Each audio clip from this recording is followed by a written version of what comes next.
नमस्कार, लोकतंत्र में आपका स्वागत है। मैं हूं आपके साथ रविंद्र सिंह।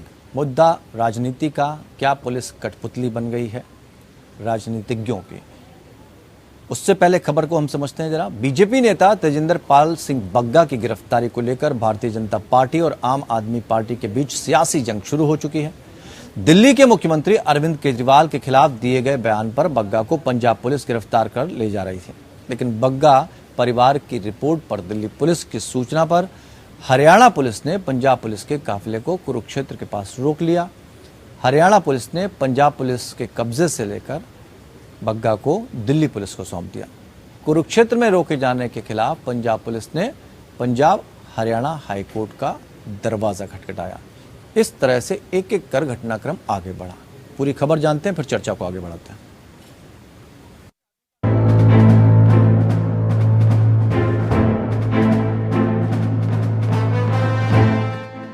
कुरुक्षेत्र से नई महाभारत शुरू हो गई है। दिलचस्प बात यह है कि 3 राज्यों की पुलिस एक अभियुक्त को लेकर आमने सामने आ खड़ी हुई है। इस अभियुक्त का नाम है तेजिंदर पाल सिंह बग्गा। बग्गा बीजेपी का नेता और पार्टी का प्रवक्ता भी है। पंजाब पुलिस ने इसके खिलाफ मोहाली में दिल्ली के मुख्यमंत्री अरविंद केजरीवाल को जान से मारने की धमकी देने का मामला दर्ज किया है। बग्गा को दिल्ली से गिरफ्तार कर ले जा रही पंजाब पुलिस के काफिले को हरियाणा पुलिस ने कुरुक्षेत्र में रोक लिया। पुलिस का कहना है कि उन्होंने दिल्ली पुलिस की सूचना पर पंजाब पुलिस को रोका है। हमारे यहाँ पे एक एफआईआर लॉन्च है तेजिंदर सिंह बग्गा जी के खिलाफ, जो कि हमने आईटी एक्ट और 153 एक्ट सेक्शन ए और दूसरी कई सेक्शन है जिसके उन्होंने कम्युनल हार्मनी को डिस्टर्ब करने के लिए इनके ऊपर लॉन्च की गई थी, समझ सकते हो। और आज हमने 5 नोटिस सर्व करवा दिए थे। आज हमने 6वीं बार उनको आगे अरेस्ट किया है लीगली। थाने में इंटीमेशन देने की कोशिश की थी, थाने ने इंटीमेशन नहीं ली। हमने फिर भी मैसेज एसएचओ को कर दिया। तेजिंदर बग्गा की गिरफ्तारी के बाद उनके पिता प्रीतपाल बग्गा ने जनकपुरी थाने में अपने बेटे के अपहरण का मामला दर्ज कराया। धड़धड़ाते हुए लगभग 10 से 15 के बीच होंगे, अंदर कमरे में घुस आए और उसको खींच के ले जाने लगे। जब उसने कहा कि अब मेरे को कम से कम सर पे कपड़ा बांध लेने दो, तो उन्होंने नहीं सी और उसको जैसे पंजाबी कह धो के ले गया।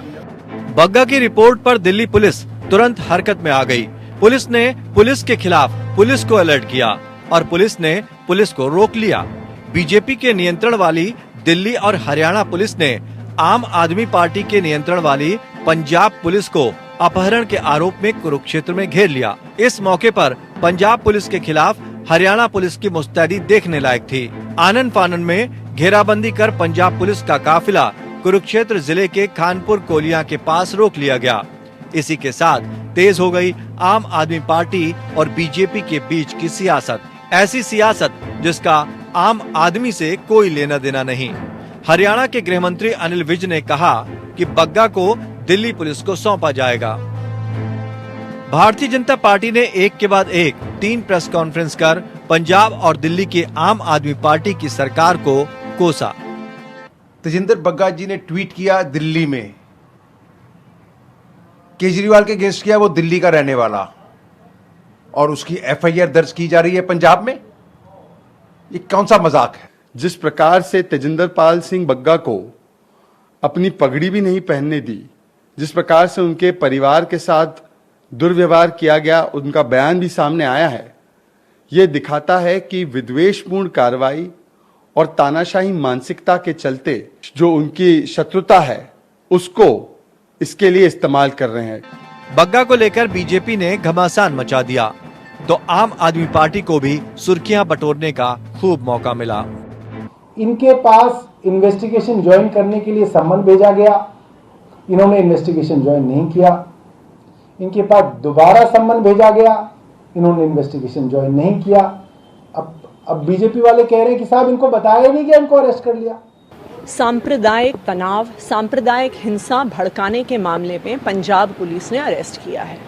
5 बार उनको इस मामले में समन भेजा गया, लेकिन वो पुलिस के सामने हाजिर नहीं हुए। वो हाईकोर्ट तक गए। हाईकोर्ट ने भी इस समन को और इस वारंट को खारिज करने से मना कर दिया। तो आज सुबह पंजाब पुलिस के पास और कोई चारा ही नहीं बचा। वो दिल्ली आए, उन्होंने दिल्ली पुलिस को इन्फॉर्म किया और फिर वो तेजिंदर बग्गा जी को अरेस्ट करने चले गए। दिलचस्प बात यह है कि बग्गा पर आरोप है कि उन्होंने अपने ट्वीट में केजरीवाल के लिए जीने नहीं देंगे शब्द का इस्तेमाल किया था। वहीं कांग्रेस के दलित नेता जिग्नेश मेवानी के पीएम मोदी पर ट्वीट पर असम पुलिस गुजरात के पालनपुर पहुंच गई थी और रात 11:30 बजे गिरफ्तार कर लिया गया और जिग्नेश को कोकराझार लाया गया था। तब असम के मुख्यमंत्री हिमंता विश्व शर्मा ने पुलिस कार्रवाई को जायज ठहराया था। अगर आप लोग ट्वीट्स का बारे में ही पूछिए, अगर आप लोग बोल रहे हैं कि ये कैसा क्यों किया है, so there will be enough evidences in the Congress rule state itself where thing has been taken seriously. Jignesh की 25 अप्रैल को रिहाई के साथ ही दोबारा महिला अधिकारी से मारपीट के आरोप में उन्हें फिर से गिरफ्तार कर लिया गया था। तब असम के बारपेटा की अदालत ने सरकार को फटकार लगाते हुए कहा था कि पुलिस की मनमानी पर रोक नहीं लगाई गई तो हमारा राज्य पुलिस स्टेट बन जाएगा। आए दिन पुलिस प्रशासन की एक तरफा कार्रवाई की शिकायतें सामने आती हैं। कानून व्यवस्था को दरकिनार कर राज्य सरकारें बुलडोजर की नीति अपनाती जा रही हैं। लेकिन अब अपने सियासी आकाओं के लिए पुलिस बलों में आपसी टकराव की शुरुआत से देश के संवैधानिक ढांचे को खतरा पैदा हो गया है। अंशुमन त्रिपाठी, APN।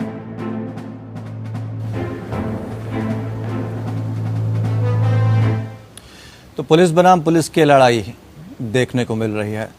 खास मेहमान हमारे साथ इस चर्चा में शामिल हैं, आपसे रूबरू कराना चाहेंगे। डॉक्टर धनंजय गिरी, प्रवक्ता बीजेपी, हमारे साथ जुड़े हुए हैं और इसके साथ ही रमन चंडी, प्रवक्ता आप हमारे साथ इस चर्चा में शामिल होंगे। महिमा सिंह, नेता कांग्रेस, हमारे साथ शामिल होंगे और साथ ही वेद भूषण जो कि पूर्व IPS अधिकारी हैं। हम चारों का स्वागत करेंगे। लेकिन हम रमन जी आपके पास आना चाहेंगे, आपसे शुरुआत करना चाहेंगे। ऐसा वक्त आ गया है कि अब पुलिस के खिलाफ अपहरण के मामले दर्ज करेगी। इस तरह के मामले बन रहे हैं कि जनता पर से भरोसा हटेगा। ये किस तरह की प्रक्रिया सामने आ रही है कि तेरी पुलिस और मेरी पुलिस?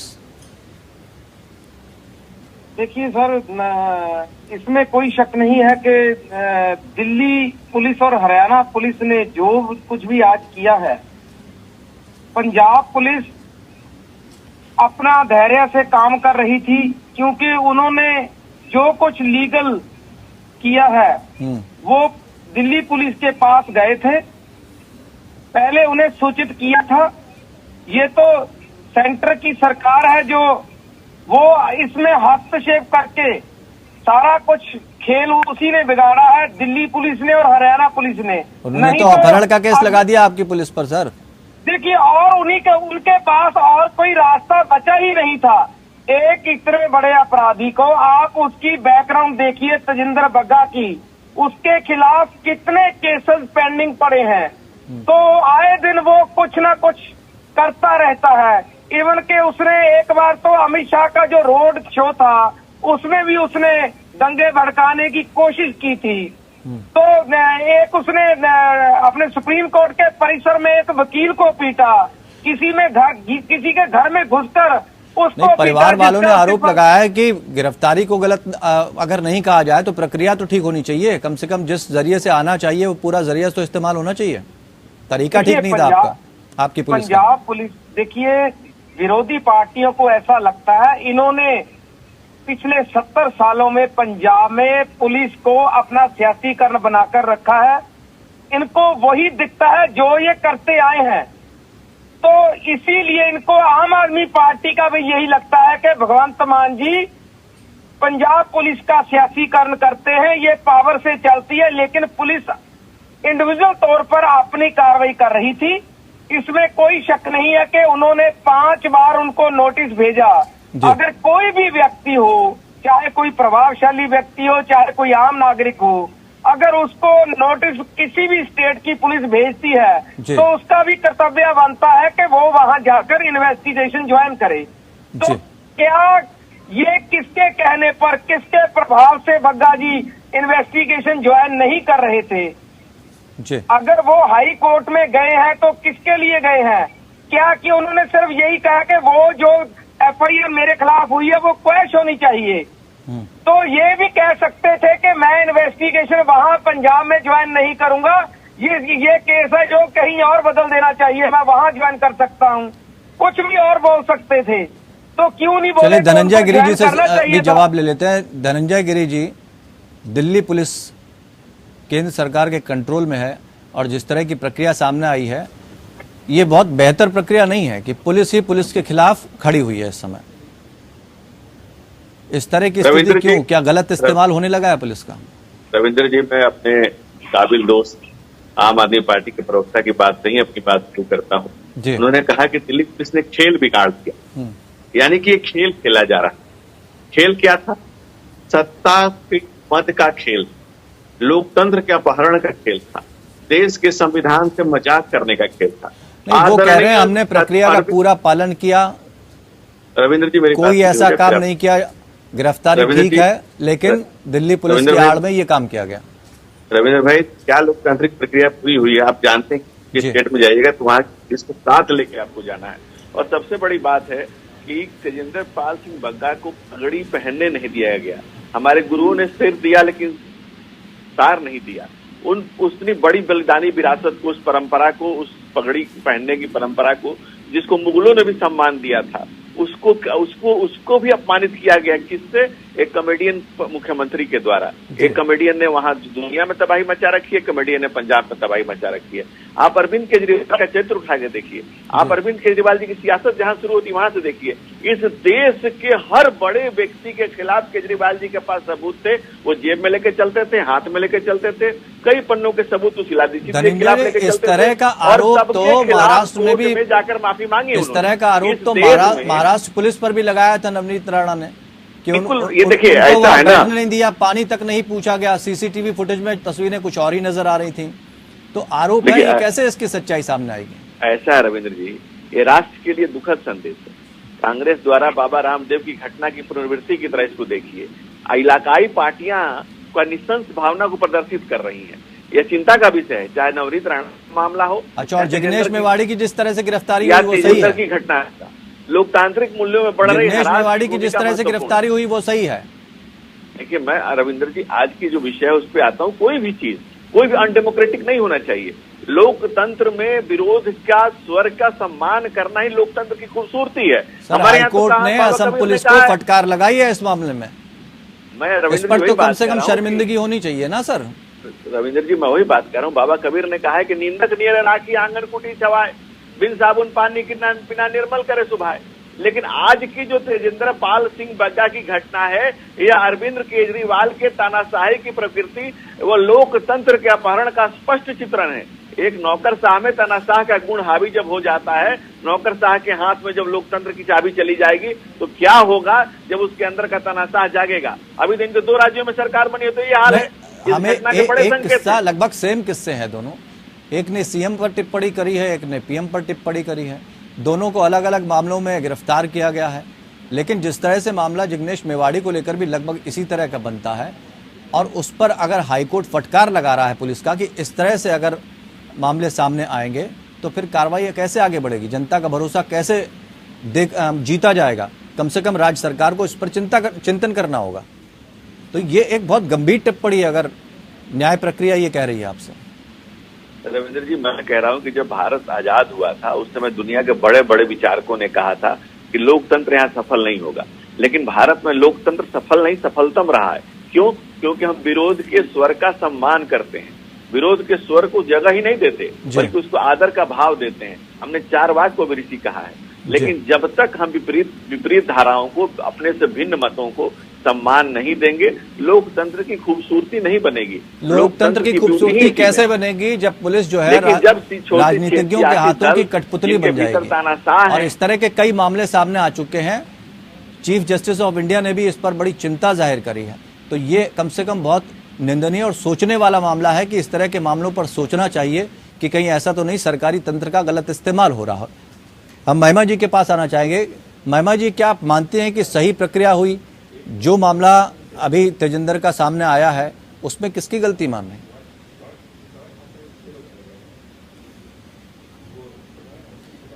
महिमा जी, शायद वॉल्यूम आपका बंद है, उसको म्यूट है, उसको सही कर लीजिए।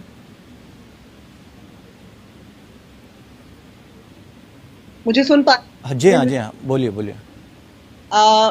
ये कह रही भाजपा प्रवक्ता प्रभारी हूँ, कहा कि सफलतम रहा है कि वही लोग 70 साल के दिखाई देते हैं तो 70 साल इस देश के अंदर लोकतंत्र की सफलता के लिए इन ही सही कांग्रेस। थोड़ा सा माइक को अगर थोड़ा करीब रखें तो मुझे लगता है कि आपकी आवाज स्पष्ट रूप से आ पाएगी हमारे पास। आप सुन पा रहे हैं? जी जी बोलिए। सुन पा रहे हैं आप? जी जी बताइए। तो अभी अभी भाजपा प्रवक्ता ने कहा कि लोकतंत्र इस देश में सफल नहीं खत्म रहा है और 70 साल इस देश के अंदर कांग्रेस के रहने की तो बार बार भाजपा ही। जी तो हम दोबारा संपर्क करते हैं। आपकी आवाज मतलब आपकी बात को हम समझ नहीं पा रहे क्योंकि आवाज काफी कट के आ रही है। वेद भूषण जी भी हमारे साथ जुड़े हुए हैं जो कि पूर्व IPS अधिकारी हैं। वेद जी, ये जो इस वक्त सबसे जो चिंता का विषय है जो हमने उठाया है, पुलिस वर्सेस पुलिस, सबसे पहले तो सवाल ये पूछना चाहेंगे कि जिस तरह की चीजें सामने आ रही हैं, पुलिस का जिस तरह से राजनीतिक इस्तेमाल हो रहा है, क्या ये माना जाए कि वर्तमान दौर ऐसा चल रहा है कि पुलिस जो है राजनीतिज्ञों के हाथों की कठपुतली हो गई? बिल्कुल रविंदर जी, ये बड़े दुर्भाग्य की बात है। चाहे वो महाराष्ट्र के अंदर इस्तेमाल किया जा रहा हो पुलिस का, दिल्ली के अंदर इस्तेमाल किया जा रहा हो, आसाम के अंदर इस्तेमाल किया जा रहा हो या अन्य स्टेट में। अब जो ताजा मामला है, मैं आपके दर्शकों के लिए एक किताब दिखा रहा हूँ। इस पर लिखा है पंजाब पुलिस रूल्स। जी।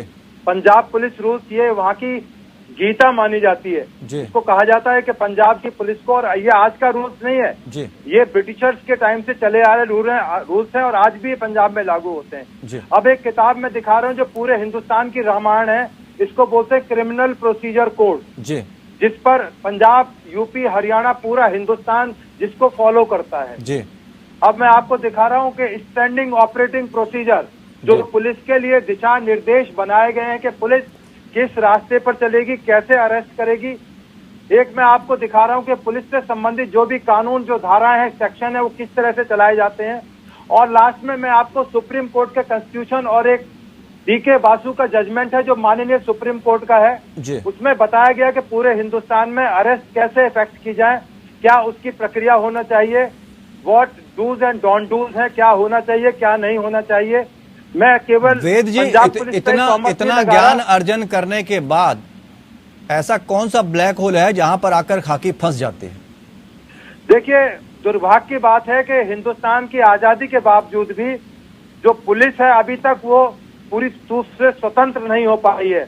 इस बारे में बड़े सारे कमीशंस बैठे, सुप्रीम कोर्ट तक मामला सुना गया कि पुलिस को, CBI को, जो इन्वेस्टिगेटिंग एजेंसीज हैं, उनको पॉलिटिकल सर्कल से बाहर कर दिया जाए, परंतु दुर्भाग्य से वो ऐसा नहीं हो पाया, जिसका दुष्परिणाम पूरा हिंदुस्तान आज भुगत रहा है। जिस तरह से क्या इस तरह की पहले कोई पहल की गई है, ये भी आपसे समझना चाहेंगे। हनुमान चालीसा पढ़ने पर NSA लगा दी जाती है। एक मुकदमे के अंदर जिसमें आज जो प्रकरण हुआ है बग्गा को लेकर, पंजाब पुलिस सारे कायदे कानून ताक पर रखकर कोई दिल्ली जैसी राजधानी में पहुंचकर एक तरह से उनकी किडनैपिंग कर ली जाती है। उनको ना लोकल पुलिस को इंटीमेशन दी जाती है। उनका कहना है कि बग्गा को लेकर नोटिस दिए गए हैं, लेकिन उस पर जब अमल नहीं किया गया उसके बाद गिरफ्तारी हुई। मैं कह रहा हूँ अगर वो ऐसा कहते हैं तो उनको ये दिखाना तो पड़ेगा। आगे की बात कर रहा हूँ रविंदर सिंह, यदि उनके खिलाफ वारंट भी थे तब भी प्रक्रिया को पंजाब पुलिस या दिल्ली पुलिस या कोई भी पुलिस उसको डिसओबे नहीं कर सकती सुप्रीम कोर्ट के आदेश को। आप तो नोटिस की बात कर रहे हैं, बहुत छोटी बात कर रहे हैं। वो नोटिस थे और बिल्कुल मानते हैं, परंतु क्या आप सारे प्रोसीजर छोड़ देंगे? क्या उनको गर्दन काट के ले जाएंगे कि वहाँ कोर्ट के सामने पेश करना है? द्वारका की कोर्ट है, वहाँ पर आपने यहाँ पेश क्यों नहीं किया? जनकपुरी थाने में क्यों नहीं बताया? उनका मेडिकल एग्जामिनेशन क्यों नहीं किया? ये आप किस तरह की पुलिसिंग कर रहे हैं कि आप एक आदमी को किडनैप करके ले जा रहे हैं, उसके घर पे पहले चाय पी रहे हैं और फिर अचानक उसको इतना भयंकर उसका ट्रीटमेंट कर रहे हैं, उसको टर्बन नहीं पहनने दे रहे।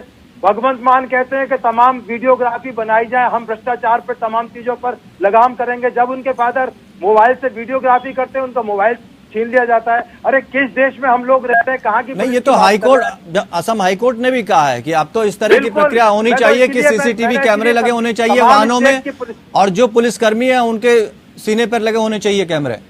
हाँ रविंदर, ये तो उन्होंने मांग की है। कैमरे ना केवल कैमरे लगे होने चाहिए, उसके लिए आदेश निर्देश है कि पुलिस ऑफिसर को अपना नाम डिस्प्ले करना पड़ेगा, अपनी डेस्क के ऊपर अपना रैंक बताना पड़ेगा, उसको अरेस्ट का आधार बताना पड़ेगा, किस आधार पर उसको अरेस्ट किया जा रहा है। परंतु इस केस के अंदर तो कोई कायदा कानून, कोई सिस्टम अपनाया नहीं गया। मैं कह रहा हूँ कि जिससे हिंदुस्तान के कानून थे, इवन कॉन्स्टिट्यूशन ऑफ इंडिया, ये अरेस्ट जो है कोई नॉर्मल चीज नहीं है। ये कोई खेल खिलौना नहीं है किसी की। आप एक लिबर्टी के कर्टेल कर रहे हो, आप लिबर्टी खत्म कर रहे हो एक आदमी की। इससे तो पुलिस की विश्वसनीयता पर भी सवाल खड़े होंगे और जनता का जो भरोसा है वो कहीं ना कहीं कम होगा। महिमा जी आपके पास आना चाहेंगे, क्योंकि आपकी बात उस समय हम तक स्पष्ट रूप से नहीं पहुंच पा रही थी। हम चाहेंगे कि आप अपनी बात को कंप्लीट करें, फिर हम आगे बढ़ें। मेरी आवाज ठीक मिल रही है आपको? बिल्कुल जी, बिल्कुल जी। मैं ये कह रही थी रविंद्र जी, सबसे पहले तो भाजपा प्रवक्ता की आभारी हूँ जिन्होंने कहा कि लोकतंत्र 70 साल सफल ही नहीं सफलतम रहा है।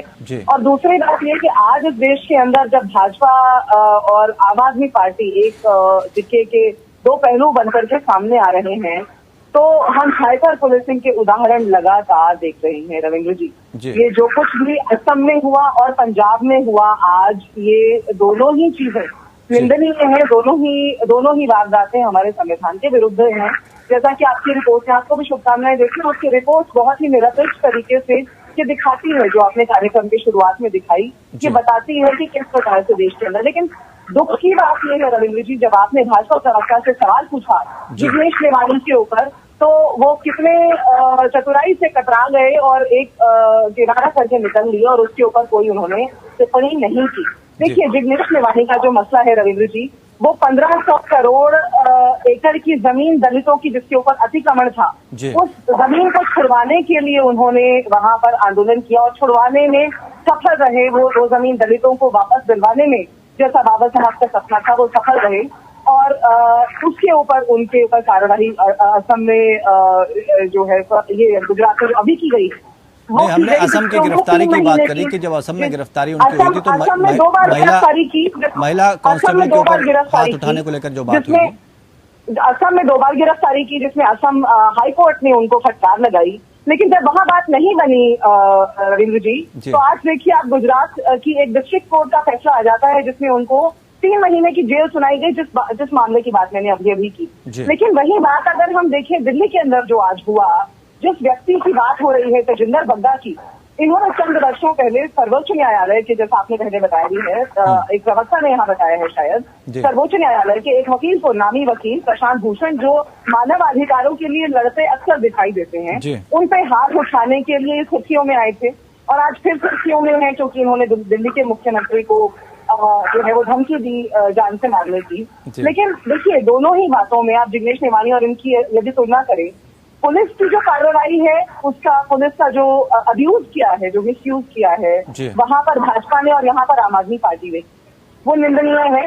दोनों को ही ये चाहिए था कि वो कार्रवाई की कार्यप्रणाली का सुचारू रूप से प्रयोग करें और इस प्रकार से तानाशाही का उदाहरण ना दें जो दिया है। और इस उदाहरण से यही समझ में आता है कि आज जिसकी लाठी उसकी भैंस की संस्कृति और पद्धति को बढ़ावा इस देश के अंदर भाजपा और आम आदमी पार्टी दोनों देने में लगे हुए हैं। जी बिल्कुल, हम एक छोटा सा ब्रेक यहाँ पे लेंगे, चर्चा को हम आगे बढ़ाएंगे। लेकिन जिस तरह की चीजें सामने आ रही हैं, वो उस पर अगर कोर्ट भी टिप्पणी करने लगे तो अपने आप में ये मामला काफी संवेदनशील हो जाता है और इस पर ये विचारणीय प्रश्न भी हो जाता है कि आखिर ऐसा क्यों हो रहा है और इन चीजों को कैसे सुधारा जाए। बीजेपी की तरफ हम रुख करेंगे। डॉक्टर धनंजय गिरि जी, ये मामला सच में बेहद निंदनीय है और लोकतंत्र की बात का मतलब होता है कि जनता की बात होनी चाहिए, जनता के हितों का ध्यान रखना चाहिए, उसके लिए एक ढांचा तैयार किया गया है संविधान में। लेकिन अगर उसमें इस तरह के बदलाव देखे जाएं, उसमें जंग लग जाए और जनता के हितों के लिए काम ना होके ऐसे लोगों के हितों के लिए काम होने लगे कि जो तंत्र है वो कठपुतली बनकर महज रह जाए, तो निश्चित रूप से बहुत बहुत सोचनीय और विचारणीय प्रश्न यहाँ पर खड़ा हो जाता है। ऐसा क्यों होता है? चाहे महाराष्ट्र की बात करें, वहाँ पर भी कुछ इसी तरह की घटना सामने आई कि अस्थिर करने की कोशिश किया गया, एक मुद्दा खड़ा किया गया। यहाँ पर देखा जाए तो झूठे मामले दर्ज कराने की बात की जाए, चाहे महाराष्ट्र सरकार की बात कर लें, चाहे असम सरकार की बात कर लें, चाहे हम दिल्ली की तरफ आ जाएं। ये ज्यादा क्यों बढ़ते जा रहे हैं मामले? लोकतंत्र बचा या नहीं? रविंद्र जी, मैं आपसे पहले अपनी बड़ी बहन कांग्रेस प्रवक्ता की बात का जवाब दे देता। लोकतंत्र जो भारत में सुरक्षित है, संरक्षित है, पल्लवित और पुष्पित हुआ है, वो इसलिए हुआ है कि भारत की मूल जो आत्मा है, जो यहाँ का बहुसंख्यक समाज है, उसकी हजारों साल की जो सभ्यता है, जो संस्कृति है, जो विराट विरासत है, जो परंपराएं हैं, जो जीवन मूल्य हैं, वो इस तरह से हैं कि हम मूल रूप से लोकतांत्रिक हैं। हमारा कहना क्या है कि एकम सत्य विप्रम बहुधा बदंती, एक सत्य है, कहने के अलग अलग मार्ग। सर सुनने में तो बहुत अच्छी लगती बात है सर, लेकिन उस पर अमल भी तो लाया जाए ना। मेरी बात को कंप्लीट हो जाने दीजिए ना जी, आप पूरी बात तो सुन लीजिए फिर जी। मेरी बहन की बात का मुझे जवाब देने दे दीजिए। इस मूल भावना ने लोकतंत्र को भारत में मजबूत रखा, बलवती रखा। रही बात कांग्रेस की, तो कांग्रेस इस बात में 70 साल के अपने शासन का पीठ इसलिए नहीं ठोक सकती है। 1921 में कांग्रेस के अध्यक्ष का नाम था मोतीलाल नेहरू और 2021 में कांग्रेस के अध्यक्ष का नाम था राहुल गांधी। यानी कि 5 पीढ़ी से अगर एक ही परिवार का अध्यक्ष है तो उसको हम लोग कहाँ पहुंच गए तरीके से नहीं कर परिवार उनकी जो कांग्रेस का पीठ ठोक रहे थे। दूसरी देश में कांग्रेस पार्टी सुखान दिखा रही है, बीजेपी की सोई राहुल गांधी जवाहरलाल नेहरू यहीं क्यों अटक जाती है? मुद्दा हो रहा है कहीं और, पुलिस की बात कर रहे हैं कि पुलिस का गलत उपयोग हो रहा है। आप पहुंच गए राहुल गांधी। मैं उसकी बात को कंप्लीट कर लेता हूँ। बहन जो पीठ ठोक रही थी मैं उसी को बताता हूँ। और इस देश में लोकतंत्र को कुचल के डेमोक्रेसी की हत्या करके इमरजेंसी लगाने वाली कांग्रेस और बाबा रामदेव को रामलीला मैदान से पीट कर पुलिस बनाम पुलिस जो दीवार खड़ी की जा रही है बात नहीं कर, वो भी तो लोकतंत्र के हित में नहीं है ना सर। पीठ नहीं ठोक सकती। और रही बात पुलिस बनाम पुलिस के लिए जिस तरह से दीवार खड़ी की जा रही है वो भी तो लोकतंत्र के हित में नहीं है ना। बिल्कुल नहीं है, मैं कह रहा हूं कि बिल्कुल नहीं है। हम विरोध के स्वर का सम्मान करें और हम लंबे समय तक विरोध विपक्ष में रहे। एक तरफा कार्रवाई क्यों होती है? विरोध का सम्मान करते हैं। भारतीय जनता पार्टी के राज में एक तरफा कार्रवाई के आरोप लग रहे हैं, विरोधी दल लगा रहे हैं। बिल्कुल है। जब किसानों को कुचलने की बात की जा रही थी तो किसी को शरण दी जा रही थी। जब दिल्ली दंगों की बात की जा रही थी तो कोई कुछ भी कह रहा था पुलिस के सामने खड़े होकर, लेकिन आज तक उस पर कोई कार्रवाई नहीं हुई। भाई दिल्ली दंगों में तो आम आदमी पार्टी के पार्षद, विधायक से लेकर सब लोग जेल की हवा खा रहे हैं और खा चुके हैं।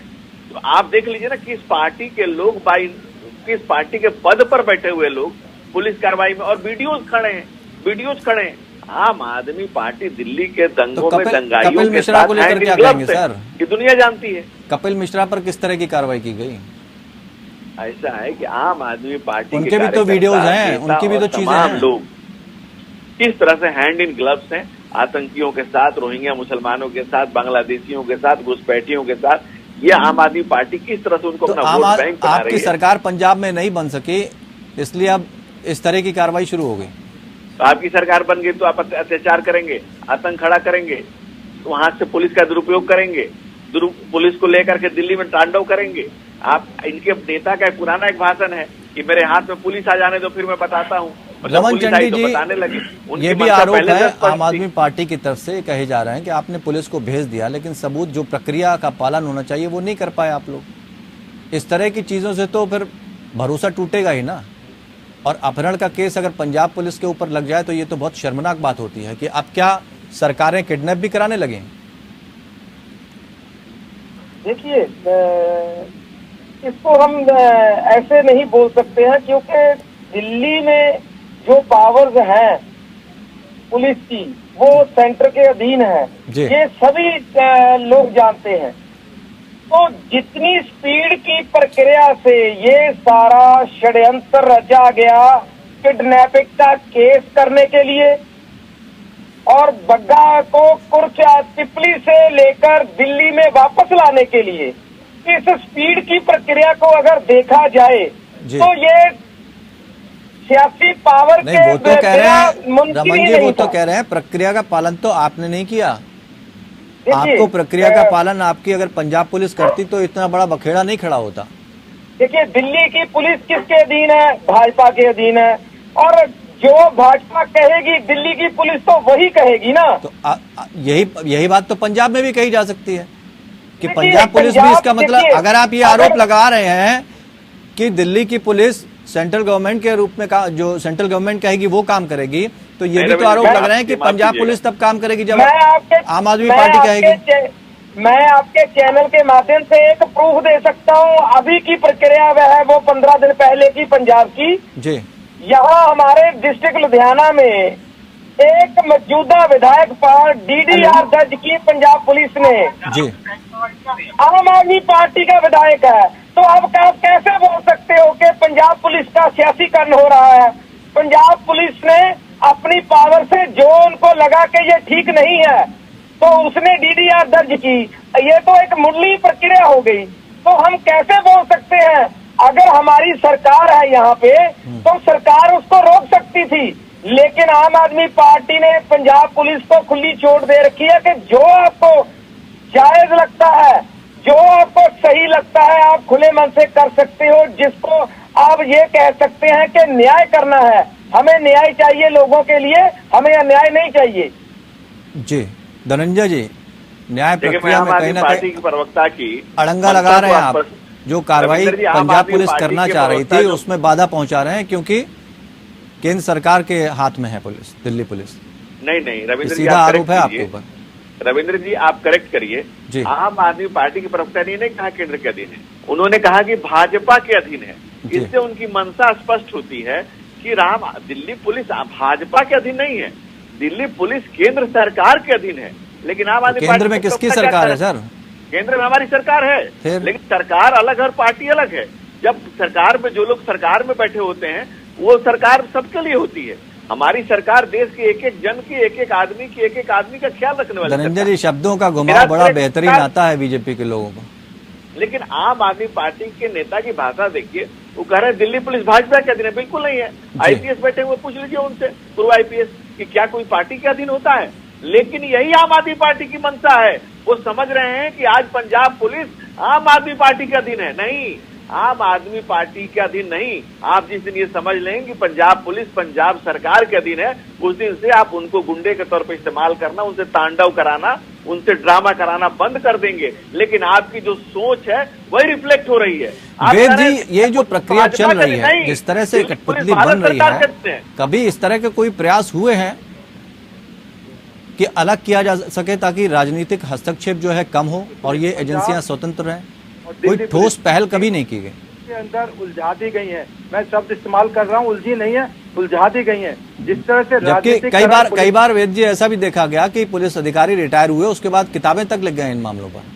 बिल्कुल लिखेंगे, बड़ी बड़ी किताबें लिखी गई हैं, पर यही है ना, यही तो दुर्भाग्य है। 3 स्टेट आपस में लड़ रहे हैं, पंजाब, हरियाणा, दिल्ली। मेरा कहना यह है, 2 पॉइंट है रविंदर जी। इतनी जल्दबाजी क्या थी? क्या बग्गा कहीं भागने वाले थे? क्या टेररिस्ट एक्टिविटीज में इन्वॉल्व थे? क्या इस तरह का अपराध था कि उनको तुरंत आज और अभी अरेस्ट किया जाना है? उनको मौका भी नहीं देना कि उनको टर्बन आप पहनने दें। दूसरा ये था कि अभी आपके चैनल पर बात चली थी कपिल मिश्रा के बारे में, दंगे में जो हमारे पुलिस के जवान मारे गए, हमारे आईपीएस ऑफिसर्स इंजर्ड हुए, उसमें कपिल मिश्रा का नाम भी आया था, अभी चैनल पर चल रहा था। कपिल मिश्रा, आपको अदालतों पर विश्वास नहीं है क्या हिंदुस्तान की? किस पर विश्वास करेंगे? वो मामला हाई कोर्ट तक गया, दिल्ली हाई कोर्ट तक गया, वो एस्टेब्लिश हुआ कि कोई ऑफेंस पुलिस अपनी रिस्पांसिबिलिटी से पल्ला झाड़ देगी, सारे मामले हाई कोर्ट में पहुंच जाए। आप कानून को नहीं मानेंगे, आप अपनी कानूनी प्रक्रिया का पालन करवाना किसके हिस्से है, किसकी जिम्मेदारी है? बिल्कुल जिम्मेदारी है सरकारों की। पुलिस अपनी जिम्मेदारी से पल्ला कैसे झाड़ सकती है? जैसे पटियाला अभी जो कांड हुआ था, क्यों इन पुलिस ऑफिसरों को अब तक सस्पेंड नहीं किया सरकार ने? यदि उनकी गलती थी, कोताही थी, अब तक उनका एक मैसेज आना चाहिए था कि जो पुलिस ऑफिसर्स ने दिल्ली में जाकर कानून को तोड़ा है, हेस्टी डिसीजन लिए हैं उनको अरेस्ट करने के लिए, उनको सस्पेंशन की रिपोर्ट क्यों नहीं आए और उनके खिलाफ क्यों ना दिल्ली पुलिस उनको अरेस्ट करे? ये सीधा सीधा किडनैपिंग का मामला बनता है। और इससे पहले आज नहीं, सैकड़ों मुकदमे ऐसे दर्ज हुए यूपी पुलिस के खिलाफ, दिल्ली पुलिस ने मुकदमे। नहीं वेद जी, ये तो जब प्रक्रिया सामने आएगी, अगर आम आदमी पार्टी कह रही कि पूरी प्रक्रिया का पालन हुआ है, पंजाब पुलिस कह रही, एक में मेरी बात सुन लीजिए। आप पहले से एक कैसे तय कर लेते हैं कि ये एक अपहरण का मामला है? मैं जवाब दूंगा। सारी चीजें आपने पढ़ ली हैं या पहले से सोच रखा है आपने? हाँ रविंदर सिंह जी, मैं आपका जवाब दूंगा। बहुत अच्छा सवाल किया आज आपने इस मौके पर। आम आदमी पार्टी के प्रवक्ता बैठे हुए।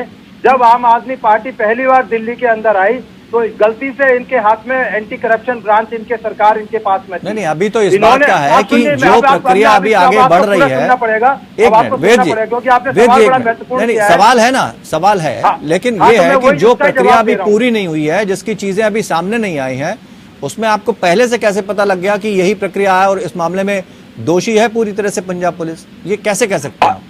अरे भाई, आप उसका मेडिकल नहीं करा रहे, कल द्वारका कोर्ट में पेश नहीं कर रहे, उसको पता नहीं कहाँ पंजाब लेके जा रहे हैं, उसका एनकाउंटर करेंगे, क्या करेंगे उसको? अरे तो करेंगे ही है ना, भविष्य की घटना। उसका मेडिकल कराया क्या आपने? आप पंजाब पुलिस से पूछिए, मेडिकल कराया उसका उन्होंने? कोई तो कानून मानते ना। सुप्रीम कोर्ट ने गाइडलाइंस दी है, डीके बासु का जजमेंट है, कोई तो कानून मानोगे, जो मन में आएगा वो करोगे। महिमा जी ठीक है, आते हैं आपके पास, आते हैं रविंदर जी, मैं अपनी बात पूरी कर लूं। अभी मैं आपने वेद जी, चूंकि अभी ब्रेक लेना, उसके बाद हम आपकी बात पूरी रखेंगे। मैं जरूर आपकी बात का जवाब दूंगा जी, बिल्कुल बिल्कुल। महिमा जी, मुझे मौका दीजिएगा। एक वक्त था जब शीला दीक्षित जी ने भी ये कहा था ऊपरी हाईकमान से कि दिल्ली पुलिस राज्य सरकार के हवाले की जानी चाहिए, वैसा नहीं हो सका। अगर होता स्थिति कुछ और होती क्या, क्यों लेना चाहती थी वो? ये स्थिति उससे ज्यादा अलग नहीं मिल सकती, क्योंकि भाजपा सरकार जो करने वाली इसके चुनाव संस्कृति को स्पष्ट कर दिया, कहा वो भोजन कहेंगे और भगवान को खिलाएंगे और हर जगह खिलाएंगे तो देश के अंदर कानून प्रणाली को कदम सकती है, इसलिए बुलडोजर प्रणाली लाने और उन्हीं की अनुयायी। आपकी आवाज बहुत डिस्टर्ब हो रही है। एक छोटा सा ब्रेक यहाँ पे लेंगे, एक बार फिर से हम सही कराने की कोशिश करते हैं ताकि सही तरीके से चर्चा को आगे बढ़ाया जा सके। क्या वो वजह है जो आज पुलिस के ही खिलाफ खड़ी हो गई? चाहे सुशांत का केस हो, उसमें भी देखा जाए तो बिहार वर्सेस महाराष्ट्र पुलिस आमने सामने खड़ी थी, और अब जो नया केस आया है पंजाब वर्सेस दिल्ली पुलिस का, जो कि दोनों एक दूसरे के सामने खड़े हैं। एक पर अपहरण का मामला दर्ज है और दूसरी अपनी सफाई पेश करते हुए नजर आ रही। खास मेहमान हमारे साथ जुड़े हुए हैं, वेद भूषण जी के पास हम पहुंचेंगे, वहां से शुरुआत करते हैं। वेद जी, आप अपनी बात को पूरी करें, फिर हम धीरे से आगे बढ़ेंगे, क्योंकि कुछ बहुत अहम सवाल हैं। जब हम संविधान की शपथ लेते हैं, खाकी वर्दी पहनते हैं, तो बहुत सारी जिम्मेदारियां बढ़ जाती हैं, लेकिन शपथ लेने के बाद अगर इस तरह के काम होंगे, अधिकारी अगर किसी और के अंडर में काम करेंगे, तो क्या स्थिति सामने आएगी? स्थिति तो भयावह हो जाएगी। Ravinder ji, police must not obey illegal order. बिल्कुल गैर कानूनी आदेश पालन का नहीं करना चाहिए, साफ रिफ्यूजल होना चाहिए। अभी चर्चा में जाने से पहले अभी आपने एक सवाल किया था, उसका पहले मैं जवाब देता हूँ जी। आपने सवाल पूछा था कि आम आदमी पार्टी, मैं राजनीतिक आदमी नहीं हूँ, पर मुझे पूरी अच्छी तरह याद है, दिल्ली शहर को याद है, इन्होंने कहा था कि यदि दिल्ली पुलिस हमारे पास आई, एक वीडियो भी चल रहा है, अभी भी चल रहा है रिसेंटली, तो हम बताएंगे किस तरह से पुलिस का हम यूज करेंगे, 500 लोगों को जेल में डाल देंगे, सब ठीक हो जाएगा। जब पहली बार आम आदमी पार्टी दिल्ली के सत्ता आई, तो एंटी करप्शन ब्रांच इनके अंडर आई थी।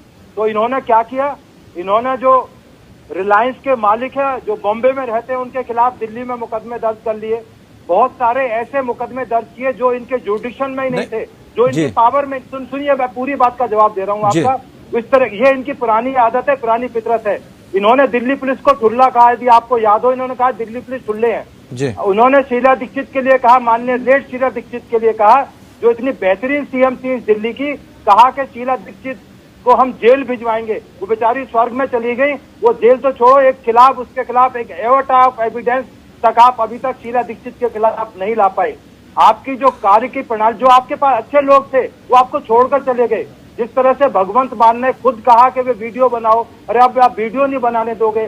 आप बड़ी बड़ी बातें तो बहुत कर देते हैं, पर जब आपके पास में पावर आती है तो आप उसका मिसयूज करते हैं। यदि इसी तरह एफआईआर तमाम स्टेट दर्ज करने लगेंगे रविंदर, तो इस हिंदुस्तान में हजारों करोड़ एफआईआर होंगी। मैं यहाँ बैठे बॉम्बे के खिलाफ मुकदमा दर्ज कराऊंगा, मेरे खिलाफ मुकदमा केरल में दर्ज होगा, तो क्या भयावह स्थिति हो जाएगी, आप सोच नहीं सकते। जिस तरह से पंजाब पुलिस का इन्होंने मिसयूज करना शुरू किया है, आते ही इन्होंने चाहे बग्गा के खिलाफ मुकदमा दर्ज कराया और लोगों के खिलाफ मुकदमा दर्ज कराया, ये बहुत भयानक ट्रेंड इन्होंने शुरू किया है, और उसका खामियाजा पूरे देश को भुगतना पड़ेगा। और जो हमारा धनंजय जी, ये गंभीर आरोप है, ये आम आदमी का उड़ जाएगा, क्योंकि छोटे आरोप नहीं है। रिटायर्ड आईपीएस इस बात को, इस सवाल को खड़ा कर रहे हैं कि जिस तरह की समस्या आ रही है, ये बहुत भयानक हो सकता है भविष्य में। बिल्कुल, मैं उनकी बात से सहमत हूँ, जो बात वो कह रहे हैं, और आम आदमी पार्टी का जो लंबा चरित्र चित्रण, लेकिन सवाल तो खड़ा कर रहे हैं ना कि राजनीतिक पार्टियां जो है इस्तेमाल कर रही हैं पुलिस को, उसको कैसे कोई काम, ठोस कार्रवाई करेगी क्या बीजेपी? रविंदर जी, अगर आपने पूरी बात सुनी हो, हम दोनों के पास भगवान ने दो कान ही दिए हैं, तो आपको ने भी उतनी पूरी बात सुनी होगी, और मैंने भी पूरी बात बहुत तसल्ली से सुनी है। उनकी बात से मैं सब अक्षरशः सहमत हूँ। लेकिन उन्होंने आम आदमी पार्टी की जो फहरिस्त गिनाई कुकर्मों की, तो आप उसकी आम आदमी पार्टी के प्रवक्ता से पूछिए कि भाई वो क्या कह रहे हैं। और आम आदमी पार्टी के अरविंद केजरीवाल शुरू में इतने मोटी कॉपी लेकर चलते थे, देश के हर बड़े आदमी के खिलाफ उनके पास आरोप थे, हर बड़े आदमी के साठ गांठ, पैसे के लेन देन और करप्शन के उनके पास पूरा कच्चा चिच्चा होता था। लेकिन बैकुंठ में जाके गिरधारी बंसी का बजाना भूल गए, माखन का चुराना याद रहा, गईयों को चराना भूल गए। कुर्सी पर बैठते ही अरविंद केजरीवाल भ्रष्ट लोगों को भ्रष्ट बचाने वाले खुद भ्रष्टतम रूप में सामने आए, खुद जो आम आदमी पार्टी की बात करने वाले खुद तानाशाह के रूप में नजर आए, सामान्य आदमी की चर्चा करने वाले हिटलर से भी आगे नजर आए, और जिन्होंने कहा था अपने पार्टी के नेताओं को कि पिछवाड़े पे लात मार के भागा, उन पर वीडियो वायरल हुआ था।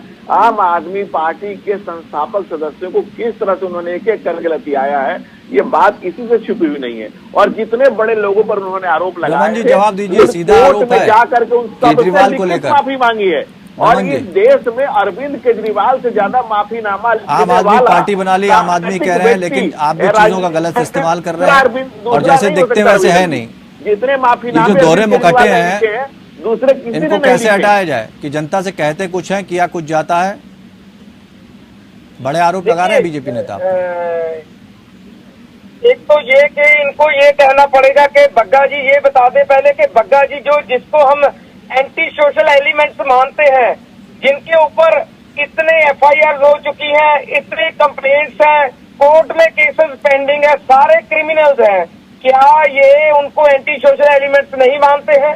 इन्हीं की अपने जो इनके जो अब हमारे जो होम मिनिस्टर हैं भारत के, उनके रोड शो में भी उन्होंने क्या क्या किया है, लेकिन फिर इसके बावजूद भी इन्होंने उनको लीडर बना रखा है। ये सभी यूज करते हैं, इनको मौका पाने पर भाजपा का और कोई काम नहीं है। रही बात केजरीवाल जी की, अगर केजरीवाल जी बुरे होते, अगर केजरीवाल जी करप्ट होते तो पंजाब में आम आदमी पार्टी के नाम पर, केजरीवाल जी के नाम पर इतनी सीट्स क्यों आती? ये सभी सोचने वाली बातें हैं। अगर केजरीवाल जी करप्ट होते तो दिल्ली में अपनी सरकार के मंत्री को बर्खास्त क्यों करते? अगर केजरीवाल जी करप्ट होते तो दिल्ली में जो कुछ हुआ, दिल्ली की सरकार 2019 की कैग की रिपोर्ट के अनुसार प्रॉफिट में गई, ये सारा कुछ नेक नियत ईमानदारी की निशानी है। एक बात जरूर है, जो हमारे समाज में एक प्रचलित है, एक कहानी है कि नेकी कर और जूते खा, वही बात है। जो नेक नियत ईमानदारी से चलेगा उनको दिक्कतें तो आएंगी ही। जी धनंजय जी, एंटी सोशल मानते हैं उन्हें नहीं मानते हैं, और जिस तरह की शय उनको दी जा रही है उससे तो आप ही पे सवाल खड़े हो रहे हैं, आप आम आदमी पार्टी पे सवाल खड़े कर रहे हैं। ऐसे लोगों को इतना बढ़ावा क्यों देती बीजेपी? और फिर उसके बाद जब उन पे प्रक्रिया का पालन होता है, उनकी गिरफ्तारी होती, तो आप उनको इस तरह से दिखाते जैसे इनसे असहाय कोई है ही नहीं। देखिए, ऐसा है कि भारत एक ऐसा देश है जहाँ के लोग मन से निर्मल हैं, स्वच्छ हैं, पवित्र हैं, इसलिए इस तरह के जो भारत के लोग हैं इसीलिए तो उनको कहीं ना कहीं मूर्ख बना दिया जाता है, इसीलिए तो इस तरह की कार्रवाई होती है। इसलिए सियासी गिरगिट जो लोग हैं वो रंग बदल करके, चोला बदल करके देश की जनता को कभी बिजली के नाम पर, कभी फ्री राशन के नाम पर और कभी छोटी मोटी चीजों के नाम पर फ्री मूर्ख बना जाते हैं। लेकिन जब जनता रियलाइज करती है कि ये कितने असामाजिक तत्व हैं, किस तरह के लोग हैं और किस तरह से देश को खोखला कर रहे हैं। बग्गा को आप असामाजिक तत्व मानते हैं नहीं मानते हैं? शुद्ध राजनीति, कपिल मिश्रा के जिस तरह के बयान आए उनको मानते हैं नहीं मानते हैं?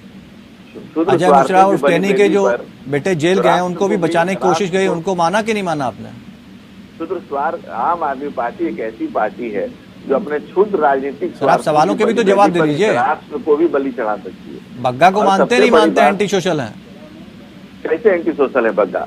उसका कोर्ट तय करेगा, कोर्ट में केस चलेगा, उसमें आप कैसे एंटी सोशल है बग्गा? अरविंद केजरीवाल हो जाते हैं। आप कितने असहिष्णु हैं, एक विरोध के स्वर का सम्मान नहीं कर सकते, एक बात नहीं सुन सकते हैं आप, एक आदमी के ऊपर ये बड़े बेहतरीन आरोप होते हैं आपके। आप उसको आपसे जब सवाल का जवाब पूछा जाए तो आप गोलमोल जवाब देते हुए जो सही सवाल है उसका आप जवाब नहीं देते, उसके बाद असहिष्णु हो जाता है सामने वाला। प्रक्रियाओं का हनन करके पुलिस के द्वारा किडनैपिंग करवा रहे हैं, इससे हीनियस क्राइम। अगर रविंद्र जी आपको ये नजर नहीं आ रहा जी कुछ कहना चाह रहे हैं? जघन्य अपराध किया जा रहा है, रक्षक को भक्षक बनाया जा रहा है, पुलिस को कौन बना रहा है सर? कौन बना रहा है? कौन बना रहा है? महिमा जी, पंजाब पुलिस बना रही है, पंजाब की सरकार बना रही है, आम आदमी पार्टी की सरकार बना रही है। आपकी पुलिस भी तो किसी ना किसी को बचा ही रही है ना सर? उससे किडनैपिंग करवा रहे हैं, जो लाउड स्पीकर पर बवाल कर रहे हैं उनको बचा रही है। महाराष्ट्र में तो कौन लोगों के खिलाफ झूठे मामले दर्ज करवा रही है। जी महिमा जी, रविंद्र जी, मेरी आवाज साफ आ रही है? जी जी बताइए। जी रविंद्र जी, देखिए जो बातें अभी भाजपा के प्रवक्ता ने कही, असहिष्णुता ये शब्द भाजपा की प्रवक्ता के मुख से बिल्कुल शोभा नहीं देता। भाजपा वो पार्टी है जो गांधी को मरवाने के बाद इमरजेंसी की बात करती है, गॉडसे की मूर्तियों पे मालाएं चढ़ाने के बाद, संसद के अंदर गॉडसे की तारीफ करने के बाद उनके जो नेता हैं वो यहाँ प्रवक्ता बैठकर की बात इमरजेंसी की जब करते हैं तो मुझे बहुत ही हास्यास्पद लगता है, क्योंकि गोधरा के ऊपर आज तक भाजपा ने देश को जवाब नहीं दिए हैं। और आज जब महिमा जी, की बात करते हैं, जो बड़ा सवाल ये है, जिस सवाल पर हम चर्चा कर रहे हैं उसमें ये है कि जो हमारा जो तंत्र है उसका गलत इस्तेमाल हो रहा है, उस पर कैसे रोक लगाई जाए। चाहे कांग्रेस हो, इलेक्शन का टाइम आते ही प्रक्रियाएं शुरू हो जाती हैं और राजनीतिक लोग जो है इसका इस्तेमाल शुरू कर देते हैं। इन पर अब तक लगाम नहीं लगाई जा रही, बल्कि ये बढ़ता जा रहा है। मैंने बिल्कुल देखिए, क्योंकि पहले तकनीकी समस्या के कारण मेरी बातें अधूरी रह गई और शुरुआत में मैंने बात जब की थी उसके बाद भाजपा प्रवक्ता ने जो मैं आधा अधूरा सुन पाई, ये कहा कि कांग्रेस ने इमरजेंसी लगाने वाली बात कही। इससे मेरा ये दोहराना जरूरी है कि गॉडसे के भक्तों को इमरजेंसी की, जिसके लिए हम क्षमा याचना कर चुके हैं देश से, उसकी बात करना शोभा नहीं देता, असहिष्णुता की बात करना शोभा नहीं देता, पुलिस का गलत उपयोग करने वाली, गलत सेडिशन एक्ट चार्जेस लगाने वाली, इस देश के अंदर इतने सेडिशन एक्ट के चार्जेस आज से पहले कब लगे थे? अंग्रेजों के दौर में लगे थे रविंद्र जी। यदि करा रहे हैं तो 20वीं सदी की याद कर रहे हैं। गांधी की गिरफ्तारियां जिस तरह से अंग्रेजों ने की, उस तरह से आज भाजपा देश के अंदर हर नहीं, लेकिन अगर देखा जाए ना महिमा जी कि कांग्रेस का एक लंबा अंतराल रहा है शासन करने का, और जितनी भी चीजें कांग्रेस ने की हैं उसको फॉलो ही तो कर रही भाजपा, कुछ नया तो कर नहीं रही। आप ये बताइए, इससे पहले कांग्रेस ने सेडिशन एक्ट का इतना दुरुपयोग, इतना उपयोग कर दिया, जिस जगह मुझे कोई क्या नहीं कभी बता दे। कांग्रेस ने सीबीआई हो, ईडी हो, गलत इस्तेमाल नहीं किया? 70 साल में सेडिशन एक्ट, देशद्रोह के इतने मामले, यही तो आरोप लग रहा है रविंद्र जी। आरोप यही लग रहे हैं कि चाहे कांग्रेस हो चाहे बीजेपी तंत्र का गलत इस्तेमाल करती हैं। रविंद्र जी, अन्ना हजारे आंदोलन के प्रोडक्ट हैं ये दोनों, जो आज सत्ता पर अपना काबिज होकर बैठे हैं। भाजपा ने अन्ना हजारे का इस्तेमाल किया और आम आदमी पार्टी को वहां से उसका सृजन हुआ, लेकिन आज यदि आप देखें अन्ना हजारे कहीं नजर नहीं आते, लोकपाल जिसके ऊपर वो आंदोलन खड़ा हुआ था वो कहीं नजर नहीं आता, लेकिन लोकतंत्र के ऊपर अतिक्रमण के मामले हर जगह नजर आते हैं। वो तो अगर उन्होंने आंदोलन किया तो आप भी किसी पे आंदोलन कर सकते हैं, आपके आंदोलन सफल क्यों नहीं हो रहे? दोबारा दोहराइएगा। मैंने कि आप भी तो आंदोलन खड़ा कर सकते हैं, आप क्यों नहीं कर पा रहे हैं? आंदोलन नहीं हो रहे? किसानों ने आंदोलन खड़ा करने की कोशिश की, प्रयास किया रविंद्र जी, उसका क्या अंजाम 1.5 साल तक होता रहा, अंत में घुटने टेकने पड़े भाजपा को। क्यों? क्योंकि चुनाव सरकार आ गया, वरना वो किसान वहीं पर बैठे रहते। इस देश में भाजपा की सत्ता पर काबिज होने में जब तक चुनाव हारने का डर भाजपा को बना हुआ है। जिस दिन भाजपा को चुनाव हारने का डर खत्म हो जाएगा रविंद्र जी, उस दिन आप ये बात याद रखिए, देशद्रोही हर वो व्यक्ति हो जाएगा जो भाजपा के खिलाफ बोलेगा। वतन का हाल जब सुनाने लगेंगे, पत्थर भी आंसू बहाने लगेंगे, भीड़ में कहीं खो गई आदमी है। चलिए वेद जी से हम समाप्त करेंगे, लेकिन उससे पहले हम कुछ बातें ऐसी बता दें जो मुझे लग रहा है कि आपको भी सुननी चाहिए, जो चीफ जस्टिस ऑफ इंडिया ने कही है। उन्होंने कहा है कि निराशा के समय लोग पुलिस के पास जाने से कतराते हैं क्योंकि निष्पक्षता की कमी और राजनीतिक वर्ग के घनिष्ठ संबंध की वजह से खाकी वर्दी की इमेज काफ़ी डाउन हुई है, उसको सही किया जाना चाहिए। असम पुलिस का भी हमने बताया, उन्होंने कहा कि जब इस तरह की कार्रवाई होती है जिस तरह की सामने आई है, वहाँ पर सीने पर एक कैमरा लगा होना चाहिए, जो पुलिसकर्मी वहाँ पर हों, और साथ ही वाहनों में भी होना चाहिए। हम वेद जी आपसे सिर्फ इतना जानना चाहते हैं अंत में कि क्या प्रक्रिया का पालन होना चाहिए, कैसे इसको रोका जा सकता है और क्या रोकेगा ये? मैं एज ए पुलिसमैन आपसे बात करूंगा, एज ए पुलिस ऑफिसर जी। अभी आपके चैनल पर बात हो रही थी कि मेरी शर्ट ज्यादा साफ है कि आपकी शर्ट ज्यादा अच्छी है। इसमें एक ऐड कर देता हूँ, एक बात ऐड कर देता हूँ कि आप जैसे जो कर्तव्यनिष्ठ पुलिस वाले होते हैं वो जब विमुक्त हो जाते हैं अपने पदों से, उसके बाद तो जोर शोर से अपनी बात रखते हैं। आप अपने अंदर ही क्यों नहीं पहल करते हैं? उस वक्त क्यों नहीं आप सामने आ पाते हैं ताकि अंदर ये चीजें सही हो पाए? अगर अधिकारी सही हो जाते हैं तो नीचे का तो पोर्शन अपने आप सही हो जाएगा। ऐसे बहुत सारे अधिकारियों की लंबी लिस्ट मैं आपको दे दूंगा जिन्होंने अपनी जान की कुर्बानियां दी हैं इस खाकी के लिए, इस देश के लिए। अभी मैं अपनी बात पूरी कर लेता हूं। अभी जो बात चल रही थी कि वो क्रिमिनल है, ये क्रिमिनल है, ये 42 एमएलए की लिस्ट है, सिटिंग एमएलए दिल्ली के आम आदमी पार्टी के। मैं एज ए पुलिस ऑफिसर आपको लिस्ट भेज दूंगा आपके पास में, जिनके खिलाफ क्रिमिनल मुकदमे हैं। अभी क्रिमिनल्स की बात चल रही थी, एज ए पुलिस ऑफिसर मैं बताऊंगा, क्योंकि इनकी दूध शर्ट भी बहुत ज्यादा साफ नहीं है। अभी इनके ऐसे ऐसे मिनिस्टर रहे जो लॉ मिनिस्टर थे, जिनकी डिग्री नकली निकली। ऐसे मिनिस्टर निकले जिन पे औरतों को रेप करने का, मॉलेस्टेशन का, बहुत लंबी कहानी बता सकता हूँ आपको, यदि क्रिमिनल बात पर आएंगे। किसकी बात कर रहे हैं मैं बताऊं, किसकी बात कर रहे हैं आप? मैं आम आदमी पार्टी की बात कर रहा हूँ। कहते हैं कि बग्गा क्रिमिनल है, वो क्रिमिनल है, तो मैं तभी कहता हूँ वेद जी, मुझे ऐसा क्यों लग रहा है कि आप एक तरफा बात कर रहे हैं? मैं एक तरफा नहीं कर रहा हूँ, एज ए पुलिस ऑफिसर बात करूंगा। आप ये अगर एज ए पुलिस ऑफिसर बात कर रहे हैं तो एक पार्टी बताइए जिसमें क्रिमिनल नहीं हो। बिल्कुल, मैं इस टाइम क्योंकि कॉन्टेक्ट ये है तो इसकी बात है कोई पार्टी? यदि मैं तो कह रहा हूँ, अभी कांग्रेस के जो लॉ मिनिस्टर रहे पूरे चिदम्बरम साहब, तो आप तो एक ही पार्टी की तरफ इशारा करके बता रहे हैं, ऐसा लग रहा है बीजेपी के प्रवक्ता बन के बैठे हो। मैंने शुरुआत ही ये करी थी, आम आदमी पार्टी, कांग्रेस, तृणमूल सब जिस तरह से ये पुलिस को मिसयूज करने पे लगे, मैंने शुरुआत ही इस चीज से की है। आप उस चीज को ना भूलें कि मैंने शुरुआत इस चीज से की है कि पुलिस का मिसयूज ना किया जाए, इसके बहुत खतरनाक परिणाम होंगे, देश को भुगतने पड़ेंगे।